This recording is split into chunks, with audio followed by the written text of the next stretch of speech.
Today we are doing Perek Yud Gimel 13, very short Perek with a very lot of stuff and very, very applicable to our time and our lives.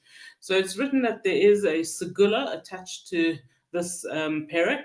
I found in a lot of places that it said there is a segula, but I didn't find the source for it. So either it is or it isn't. That saying this Perek 13 times will protect a person from danger and tragedy, God forbid. The reason that's given for that is because the number 13 corresponds to the 13 midas harachamim, the 13 attributes of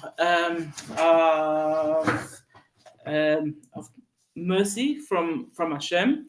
And this is Perek 13, it's the 13th chapter. So that's the story of this, or the beginning of the introduction to this Perek. This Perek talking about horrible, long galus and how do we manage it? How can we manage it? So firstly, to understand that David HaMelech himself, he was going through a terrible, terrible time at the time that he composed this capital. He was running away from Shaul, one of the many times that he was running away from Shaul, and life was bad. And that's so many of the prokim of Tehillim where David is going through something really difficult. But when he writes the Tehillim, he can see forward into our time, and he knows that we will go through times of sadness, times of despair, times of exile, and he tells us about it so that this Perek is very applicable to us. The gloom of Galus, the various reactions to Galus.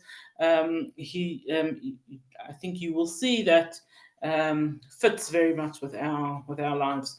So it begins Lamnatzech Mizmor David for the conductor. So this was a Perek that was said. Mizmor David, a psalm by David, and he says, Ad ana Hashem tishkacheni netzach. Hashem, how long are you going to forget about me? Forever, netzach, forever. Ad ana tastiris panecha mimeni, and how long will you hide your face from me? I'm going to read the next pasuk because they're very connected. Ad ana ashis eitzes benafshi, yagon bilvavi yemam. And how long must I make my own plans with my own soul, with my own anguish in my heart all the days? Ad ana yorim oivali, and for how long will my enemies triumph over me? So we first of all seeing these questions that David HaMelech is posing to Hashem, telling Hashem how difficult, how long is this galus? And he uses for each of the questions, there's 4 times that he asks, and he uses the expression ad ana, which we've translated how long. For how long must I do it?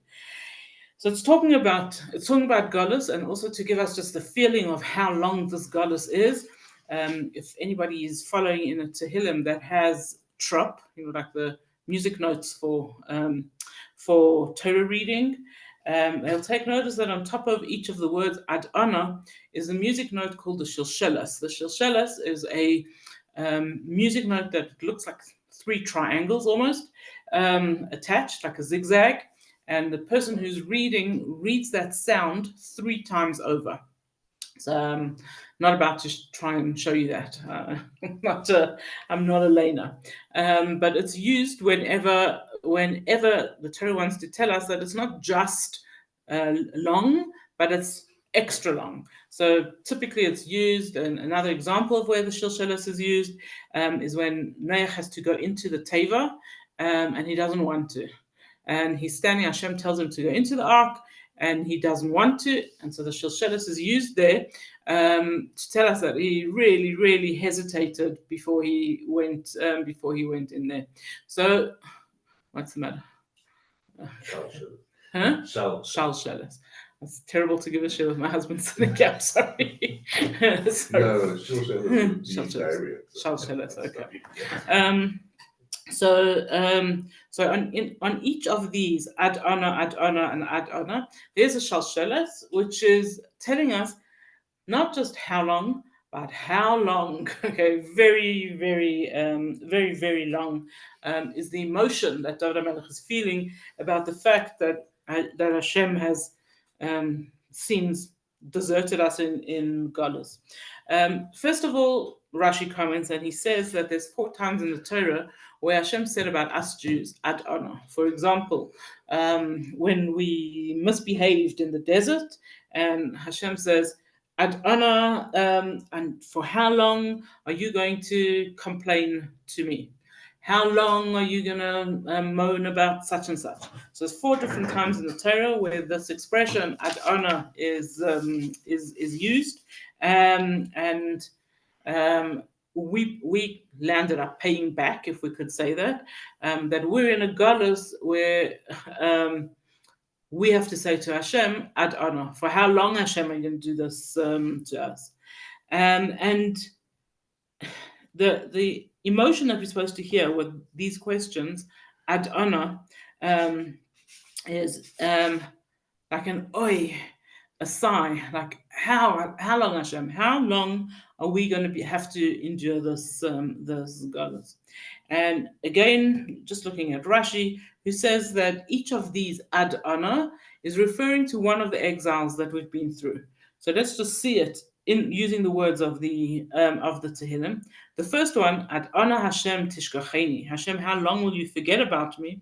So this, say the commentaries, is referring to Galus Bavel. Right, the first Beis Hamikdash is destroyed. The Jews have been thrown into Galus, and they don't know. The Navi has told them 70 years, but they're not sure. They don't know. They feel like they're going to be there forever and ever. And actually, the commentaries say that they would have been there for a lot longer had Rachel Imenu not cried on their behalf, and Hashem promised Rachel Imenu that the Jews would come back. So it was a relatively short galus. It was only 70 years in the end. But the Yidden cried out at that time, Ad ana Hashem tishkacheni, how long are you going to forget us, Hashem? Netzach, is it forever and ever? The second ad honor that's mentioned over here, ad honor tasteres panecha, how long are you going to hide your face from me? So this one is corresponding to the Persian galus, the story of Purim. And we know that the whole story of Purim was like clothed in natural events. And seeing God is one of the not seeing God is one of the themes of Purim. That it all looks like it's natural. It looks like there's just a bad king and a wicked prime minister, and we actually have to work very hard to see Hashem during the second galus, during this Persian galus. And so this is what speaking about when David HaMelech says. How long are you going to hide your face from me? And that's one of the biggest difficulties of Galus, where we feel like Hashem is hiding from us. We don't see his hand clearly and easily. We just see that our enemies are strong and they're managing and they're doing well. And we're saying like, Hashem, where are you? And we don't see, we're not easily able to see Hashem in our lives. Just as a by the way, the Chida says that this whole perek, all the psukim, is talking about the story of Purim, and that you could interpret this whole chapter just talking about Purim. And interesting that the destruction of the Jews, or the killing of the Jews, or this whole story of Purim, according to Haman's plan, was supposed to happen on the 13th of Adar. And David HaMelech composed this chapter as the 13th chapter of Tehillim. Then the third ad honor ashes eitzas nafshi, for how long do I have to go and make schemes and do things for myself? So this corresponds to the galus of Greece, okay, the Hanukkah story, where he speaks about nafshi, my soul, because one of the main things of that galus was that Jews were being forced not to behave as Jews. So it wasn't just a physical massacre. It wasn't just trying to get rid of the Jews in their bodies, but we want to get rid of the Jews in their faith, in the things that they are doing. Let's get the Jews to abandon Hashem. And the fourth ad honor, ad honor Yoram Avi Alai, how long will my enemies triumph over me. This is talking about Galus Edom, the Galus that we are presently in. And this is the question that we're asking. I don't know, how long, Hashem, is this going to go on?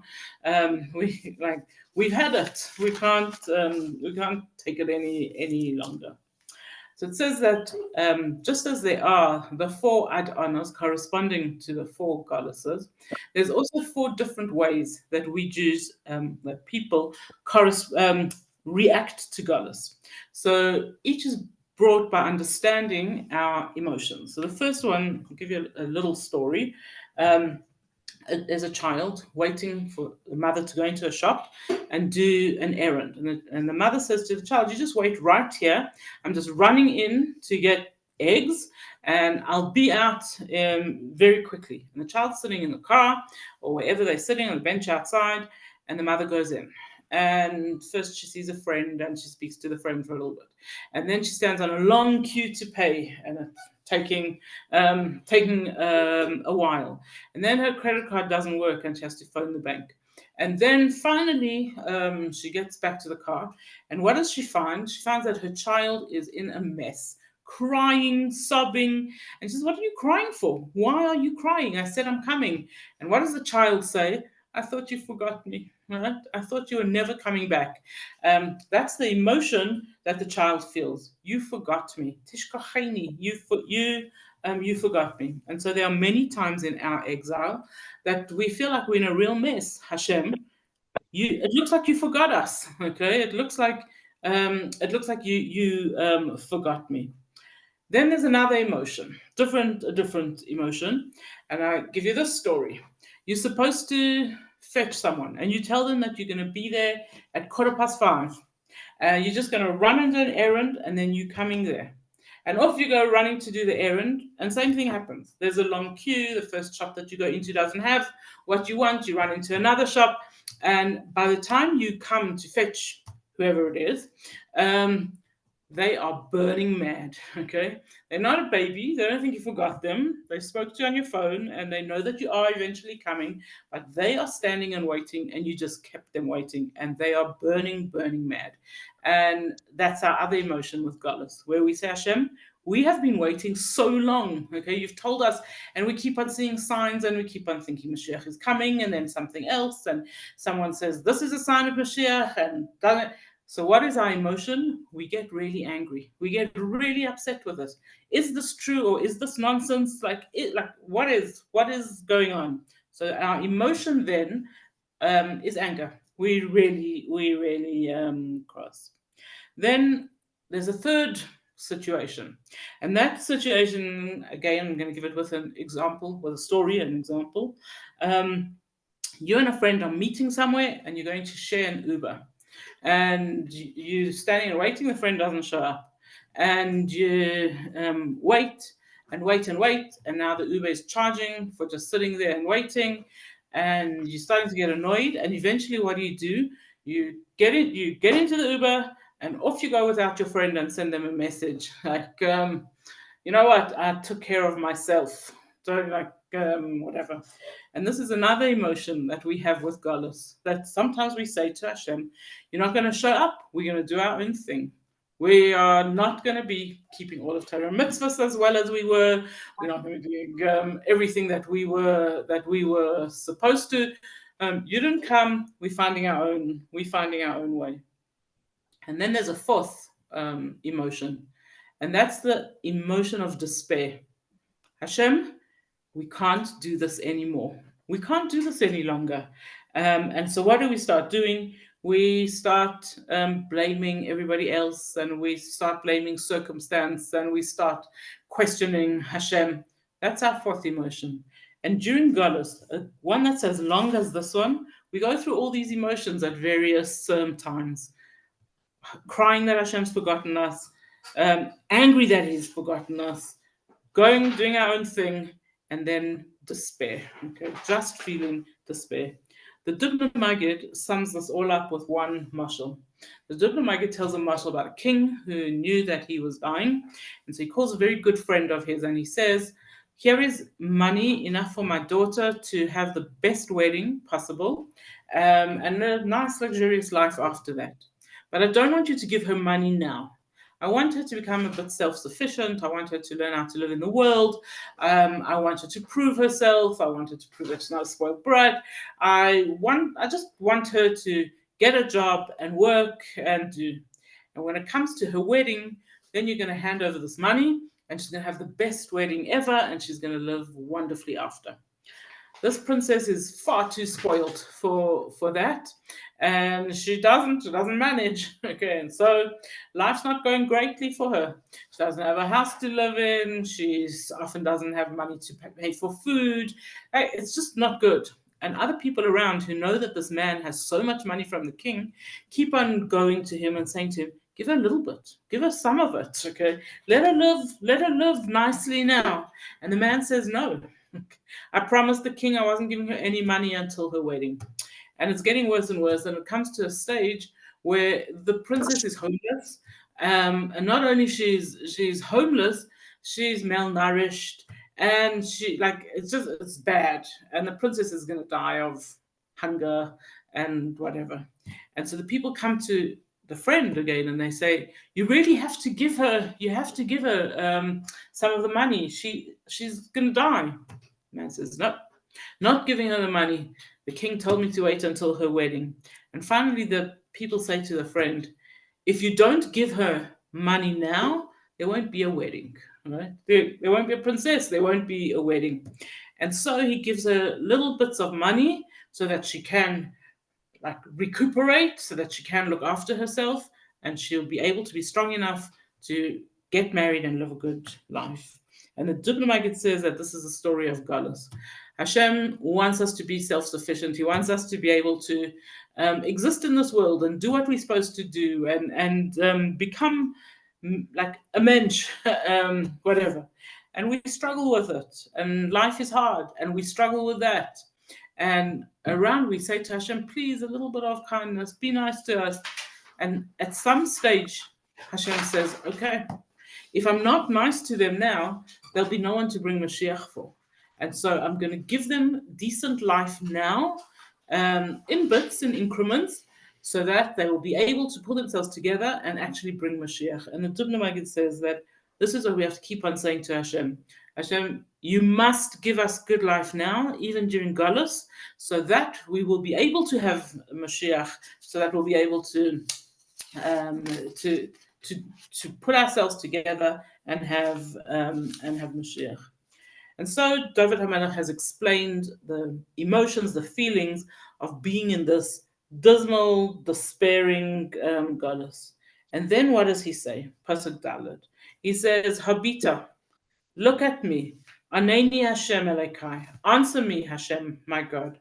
Ha'ira Einai. Light up my eyes. Penishan Hamaves. Lest I slide into into death. And so again, we have this idea of 4. We said Ad Honor 4 times, and now David HaMelech says to Hashem 4 different requests. Look at me, answer me, lighten my eyes, and don't let me fall into the place of death.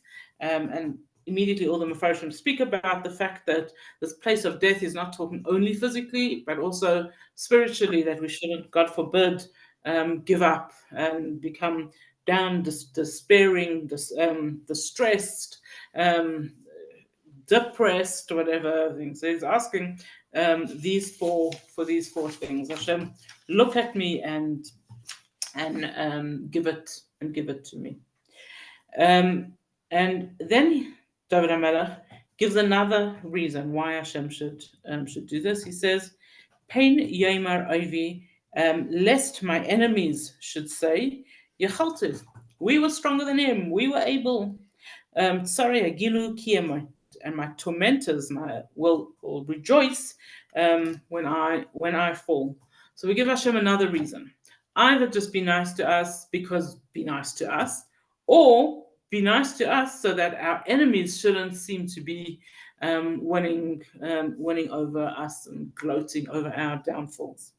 And then David HaMelech, he's got this most amazing quality, many amazing qualities, but this amazing quality, that even when he writes a kapitel of Tehillim, which seems depressing, which seems like there's no hope or anything at the end, he finishes off with hope. And what does he say?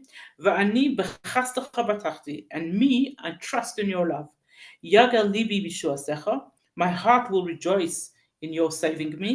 "Ashir la Hashem," I will sing to Hashem. "Ki gomel alai," because he has dealt kindly with me. So even in his greatest despair, David HaMelech has bitachon. He has the absolute belief that no matter how bad it is now, Mashiach is coming, and he will be saved. And Shabtai Hirsch comments over here. He says, what is the thing that we need in order to endure this galus is the belief that it will come to an end. The absolute belief that this is not what it's all about, that there is something more, that Hashem will save us, that Mashiach will come. If we have even a tiny little bit of that belief, then we can endure the galus that we are going through. And David HaMelech explains why. He says, "Ani b'chastecha," it's in your kindness, batachti, that I believe. So we know that there are two ways that Hashem deals with us, either with kindness or with truth, or a mixture. But when it speaks about Hashem dealing with us with kindness, it means that Hashem gives us things that we want, that we need, not necessarily because we deserve them, but simply because Hashem is kind. Many times, a lot of the stuff that we have just simply because Hashem is kind. And this is what David HaMelech says. He says, "Hashem, I'm not saying to you that you should bring Mashiach because we deserve it. Maybe we do, maybe we don't. Sometimes we do, sometimes we don't. But I believe that you, Hashem, are kind, and you're going to bring Mashiach just because you're kind." And the moment we have that belief, the moment we're able to tap into that belief that Hashem will give us Mashiach just because he's kind, then what? Yagel libi b'shuasecha. Our hearts feel different because we trust that Hashem will save us, and Ashira la Hashem, we will sing to Hashem. And we've spoken a lot of times about this idea of singing. Over and over, David HaMelech says, if you want to know the way to bring Mashiach, Ashira la Hashem. We have to be able to hold on to a level of singing, of being happy. And when we can be happy, then we can actually cause Mashiach to come. We can bring Mashiach. And what can make us sing when everything around us looks so down and desperate? Asher Hashem ki gomel alai. It's because of our belief, our trust that Hashem will bring the Geula, that he will be kind to us, that he will bring us what we need. And that's not all about galus, suffering and despair. And that brings us to the end of this parak. Thank you. So, Thank you. yes. Thanks. I think it's a strong parak in the 3 weeks. I think we need it. Thank you, Ruth. It was very Thank good. you. Thank you. And just enjoy being warm in Joburg. It's cold here. You can come and visit